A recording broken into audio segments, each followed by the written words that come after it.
Washington, D.C. Metro to Real Estate Radio, the most important hour of radio every Monday on 1580 AM, The Big Talker. Thank you for joining me this afternoon. For those of you who don't know, Real Estate Radio is a show dedicated to building the Washington, D.C. housing and credit markets. Within every market, there are solutions as well as tremendous opportunities. You just need some trusted advice. That's my message, and I'll be delivering it to you every Monday from 2 to 3 p.m. right here on 1580 AM, The Big Talker. We have some great topics and guests lined up today. Joining me on our panel first is Louis Cammarosano, General Manager of HomeGain. Louis is a real estate industry leader and has consistently been ranked in the Inman News Top 100 Most Influential Leaders in the Technology Sector. Louis, you there? I'm here, Ryan. How are you? I'm doing well. How was your weekend, Louis? It was good. Thank you. Yours? Oh, great. Lack of sleep once again, but outside of that, everything is going well. Good to hear. Yep. Coming up at the 2:30 hour will be another guest, Brandon Wentz, who is an insurance agent with Farmers Insurance, to discuss insurance and are you guys insured properly, especially in light of all the tornadoes, earthquakes, and other storms that have been popping up all over the eastern seaboard. I'm sure a lot of you guys have heard that, down there in Raleigh, they got absolutely punished with tornadoes. They said it was, 2 and 3 tornadoes that were spiraling around each other at one point. And we actually did get hit in the Virginia tip as well. So we want to bring Brandon in to make sure that you guys have your insurance lined up properly. You are properly covered. So at 2:30, we'll be bringing him on. Now, I want to remind you guys that if you have any questions about anything we covered today, please reach out to us on our off-air number. It's 877-245-2030. That's 877-245-2030, and I will personally advise you. Now is time for our Word on Wealth segment. This segment is meant to give you an overview of what happened in the market last week and anything that affects you, the consumer, financially. Now, this segment has been brought to you by HomeGain. HomeGain is the place to get you started buying or selling a home, finding a realtor, and getting real estate questions answered. So go to homegain.com and see what I'm talking about. All you have to do is type in your home address and you can get an instant free estimate of your home's value online. It's a great way to monitor your home's value and it's free, so make sure you check that out today. It's homegain.com. So last Monday, obviously, we found out that the U.S. government did not shut down. Way to go, guys. I do want to say that. It was great to see that didn't happen, even though we went up to the 11th hour. It's just kind of ridiculous that we have to go through all that. But also, Monday kicked off earnings season to see how major public companies are doing. And this undoubtedly was affecting the market up and down throughout the week. We had certain, companies not faring as well as others. On Tuesday, the market got crushed. The Dow was up over 100 points. There was global turmoil causing a sell-off. Japan's radiation issues have now been upgraded to levels of Chernobyl. While this is bad for the stock market, bonds have improved, and so have mortgage rates.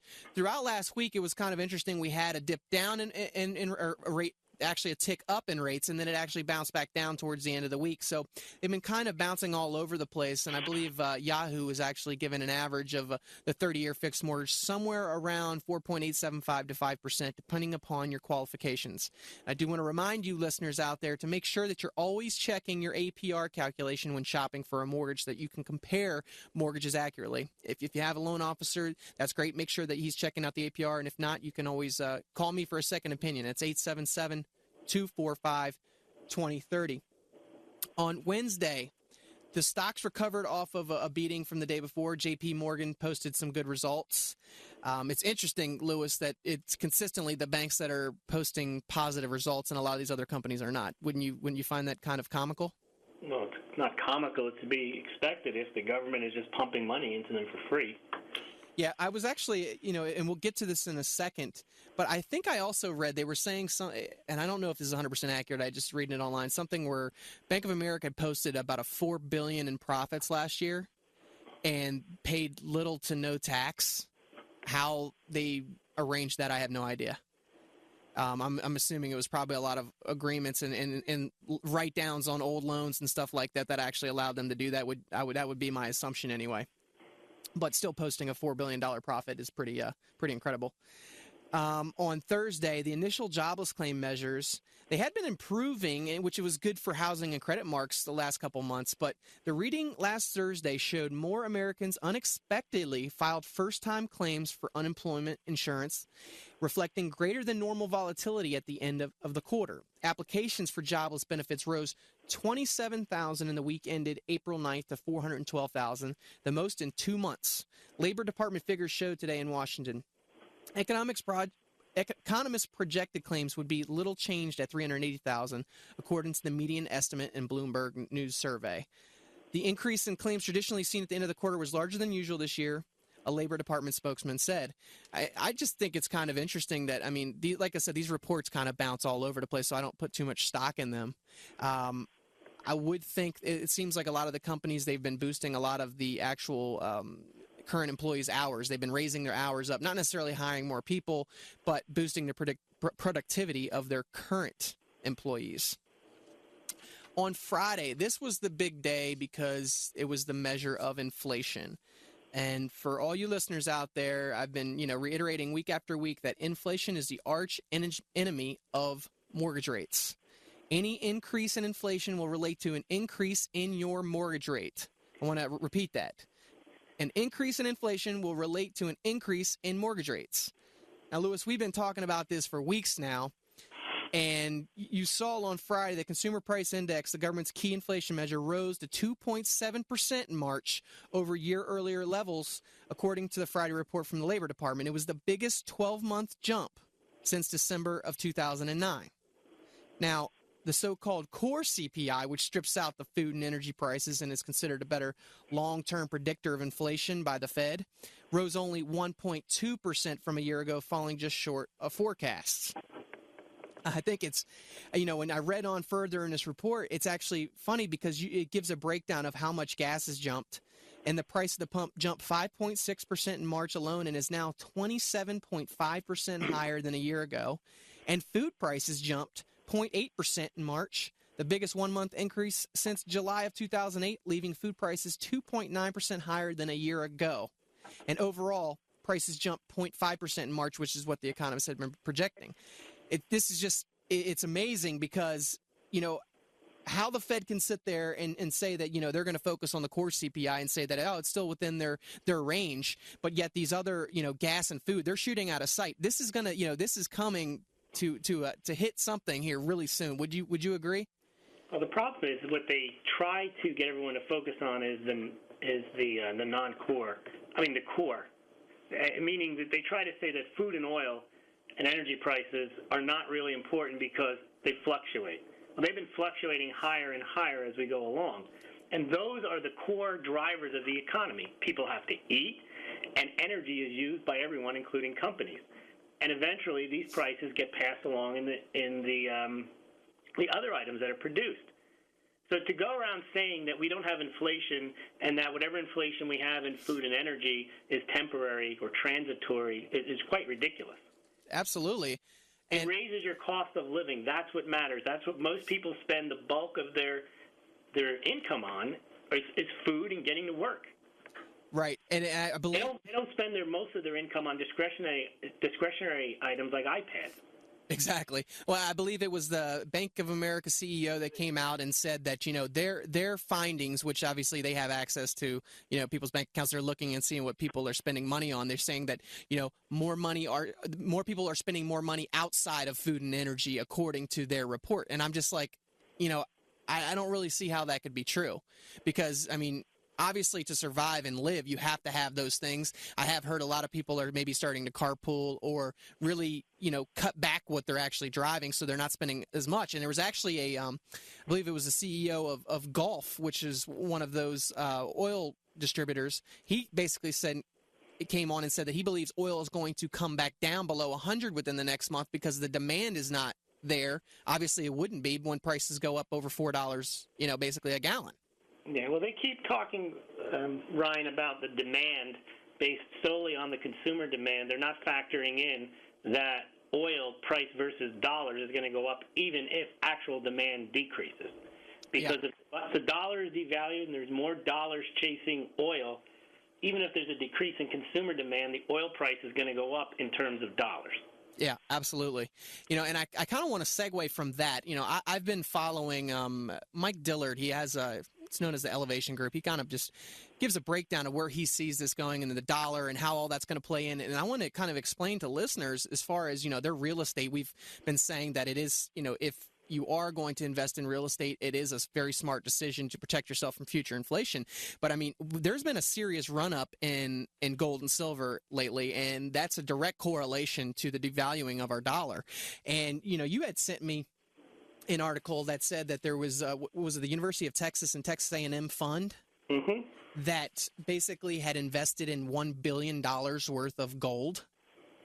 The rationale being that the fund manager who works for the University of Texas, I think his quote was, "It's the one currency they can't make more of." Exactly. The direct indictment of the money printing going on at the Federal Reserve. Yes, absolutely. Let's see here. The silver has jumped up to about, $43 an ounce now on Friday, I believe it was. And it was $25 an ounce just 4 months ago. And, for the foreseeable future, for all those people out there that are just like, oh, it's too late to get into this gold and silver thing, it's really not when you think about it, because it's the only thing that actually has real value to it. You can't really say that, silver is only worth $40, because let's just say that the dollar eventually does become extinct. I've done my research, and there's not ever been one fiat currency in the history of man that has not become extinct. So the dollar is headed down this treacherous path. It's just a matter of how long can they basically kick the can down the road till something has to change. And what's happening, Ryan, is both on the fiscal and monetary side is there seems to be no will or they're just reckless. On the Fed side, they're trying to keep interest rates low forever. And on the fiscal side, you saw Congress negotiating with the president over about a week's worth of cuts. It's almost as if, they're trying to lose weight by eating more, just cutting out a few Twinkies. Right. This isn't going to work unless they make serious reductions, but you really don't hear anyone making the claim that we need big cuts. And if people do claim that we need cuts in the federal budget, they're called extreme. Yeah. Absolutely. You're listening to Real Estate Radio. I'm your host, Ryan Sloper, joined by Louis Cammarosano, who's the general manager of HomeGain. We're discussing last week's current events and how that relates back to your real estate. Louis, I'm curious to see what your take is. The QE2, the quantitative easing 2 that's set to expire on June 30th. We obviously know that Bernanke, I want to kind of relate it. It's like, it keeps giving the economy basically painkillers like Vicodin. You know what I mean? It's like, when June 30th comes, what are they going to do? Are they going to let nature take its course and let the system flush out the debt, which is we know would be a very ugly and painful process? Or are we going to continue down that path of QE3? I would guess, just based on past practices, they're going to have to do something close to QE3. The person with the drinking problem is the last one to realize that he has it. And, they just keep moving more and more towards the party has to keep going on, because the QE2 is what's keeping the stock market going. It's what's fueling the so-called recovery. For them to pull back, and if they do stop purchasing treasuries, who's going to pick up the slack? China's not going to buy more. They cut their treasuries back in February. Japan actually increased them, but that was in February before the tremendous earthquake and tsunami. So if the United States is going to continue to borrow money and not reduce its deficit and have trillion-dollar-plus deficits, they're going to need money, and they're going to have to issue bonds, and the Fed's going to have to buy them. Yeah. Whether they call it QE2 or a failed auction, money printing is going to keep going on, because no one is really – there's a few inflation hawks at the Fed, but no one is saying they need to do what Volcker did back in the late 70s, early 80s and ratchet up interest rates dramatically. Right. And no one is really suggesting that we make serious cuts now. Most people are thinking that, you can kick the can down the road. Yeah, and as that relates back... Even the president is talking about, he doesn't seem to get it. He's saying that we have to invest in the future, and it's okay to think you can invest in the future once you get your house in order. He thinks you can do both at the same time. What about dealing with looking ahead to the future is dealing with the present right now? You know what I mean? Exactly. If we don't take care of what's going on right now, then the future looks very bleak at best. And to be honest with you, like moving forward with this dollar being devalued, and if there's not people buying up our treasury bonds, our debt, I mean, the real estate market itself, we could see, like I was telling you, we could see rates one day go from 5 to 6.5 to 7% overnight. Well, easily, Ryan. And if you look at what the rest of the world, the way they look, they're looking at the United States and they're trying to make alternative arrangements on currency. Yes. I actually, it was, what was that? They were calling it BRICS, where it was Brazil, Russia, India, China, and South Africa basically had a meeting together and basically were saying that they were going to expand use of their own currencies and trade with each other and basically not use the dollar in issuing credit or grants to each other and phase out the dollar completely. I mean, well, they have no input whatsoever when the Federal Reserve decides to print more money, thus devaluing their existing holdings in dollars. And because they're required to settle certain commodities and international exchanges on dollars, they have to get more dollars. Yep. And they would probably prefer not to deal with that. Yeah. Well, and then there was the other big move today for you listeners out there. Standard & Poor's downgraded its credit outlook for the United States, citing a risk that policymakers may not reach an agreement on a plan to slash the huge federal budget deficit. Obviously, we know they're not going to agree to slash the budget. And while the credit agency maintained that the country's top AAA credit rating, it said authorities have not made clear how they will tackle long-term fiscal pressures and that they've revised their outlook on long-term rating to negative from stable. I mean, isn't that almost the saying that, you know, we're not going to downgrade the rating, but we're going to tell you down the road we are? There is no entity on Earth, Ryan, that can sustain a $14 trillion debt burden. The fact that that the United States has anywhere near a AAA credit rating is ridiculous. Absolutely. They think they've done studies that if everyone paid 100% of their income in taxes, you couldn't pay it off. So something has to be done, and I think it's good that you're getting these little stirrings amongst the rating agency saying that the U.S. isn't AAA, but really it should be junk. And if you think also, it's almost like we have an adjustable rate mortgage because most of the debt that the United States have is that short-term debt. No one has the 30-year U.S. Treasury bonds. They're issuing these short-term amounts, and when they become due and interest rates rise, that's going to increase the debt burden even more. Yeah. Because the debt service will go up to $1 trillion a year.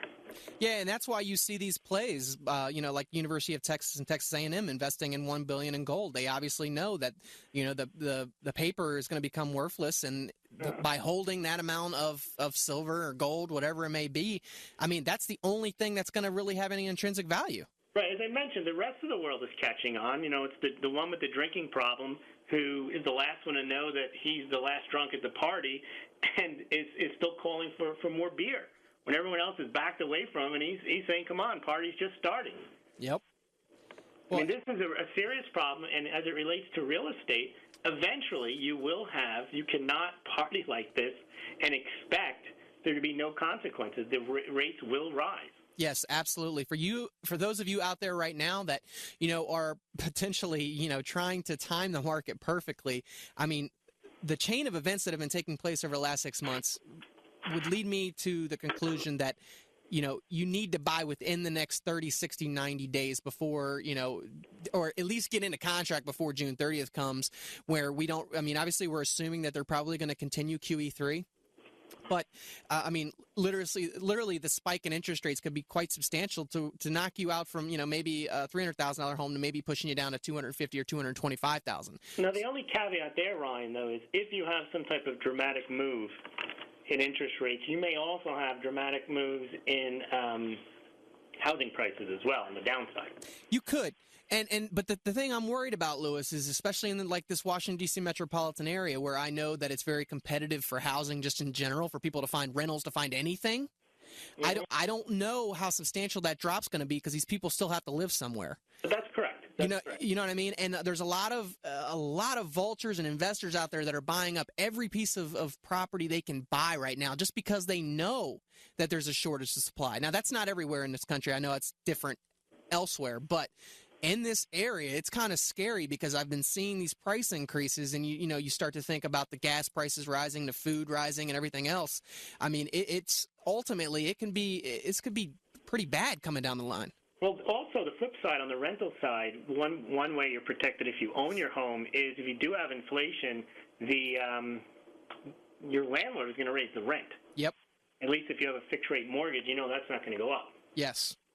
Yep. Actually, matter of fact, I've had 2 or 3 clients or potential clients that I've been working with for the last couple of weeks, and we've actually sat down and kind of looked at what they were paying in rent. One was paying $1,900, and they were getting ready to have a rate hike of basically, I want to say it was close to a 20% rate hike over, in 2 months that was going to start. So I said, okay, well, let's run the numbers and see, if you put down a 3.5% down payment on an FHA mortgage, what you'd be looking at. And it was somewhere right around that $2,000 marker. So I was like, well, this is probably perfect timing for you to go ahead and purchase this home at this point, because you're going to be looking at nothing but basically rent hikes for the next couple years. Sure, and if your mortgage rate stays the same and there's inflation, you're paying back in pre-inflated dollars. So you're in good shape if you own that type of mortgage. A lot of these investors have said that it looks like the reason why they're buying the silver and the gold is the long term they hold that. If the value of the dollar just keeps going the way it's going, then price of silver and gold is going to continue to rise, which I think it is. I think this is going to go on for a while, and they plan on taking that gold and silver later on down the line and selling that for real assets like real estate.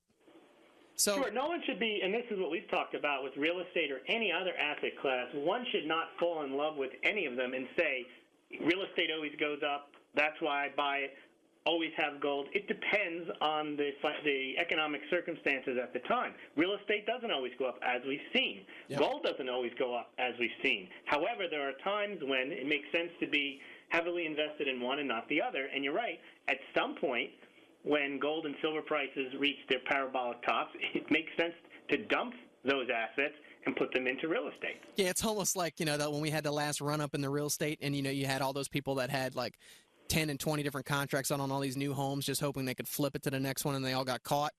You'll end up seeing the same thing with the silver and the gold. It's just the people that actually get out of it, before that happens. You'll start to see people saying you absolutely must have gold and silver. Right. You have to buy a house. You hear all those things at the top. Yep. And then people rush into them, and then it's like musical chairs. Yep. And you're left, if you don't sell, you're stuck without a chair. Well, you're listening to Real Estate Radio. I'm your host, Ryan Sloper, joined by Louis Cammarosano, the general manager of HomeGain. The last thing I wanted to jump into in this segment was, and within that article, they also had showed that regulators had closed another 6 banks, bringing the total for a year to 34. The FDIC shut down a total of 6 banks in Alabama, Georgia, Minnesota, and Mississippi, boosting the number of U.S. banks failure to 34. And there were 157 bank closures in all of 2010.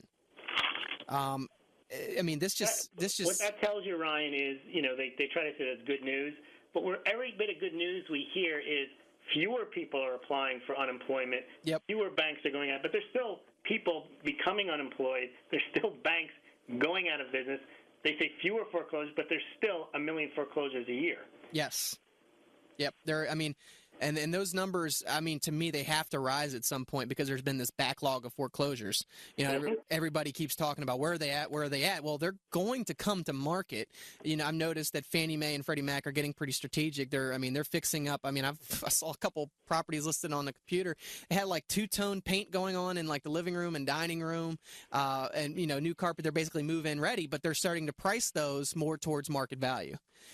So the foreclosures definitely aren't the deals that they once were. We're coming up on a break. When we come back, we'll be jumping in with Brandon Wentz, insurance agent with Farmers Insurance, to discuss your insurance needs. Stay right there.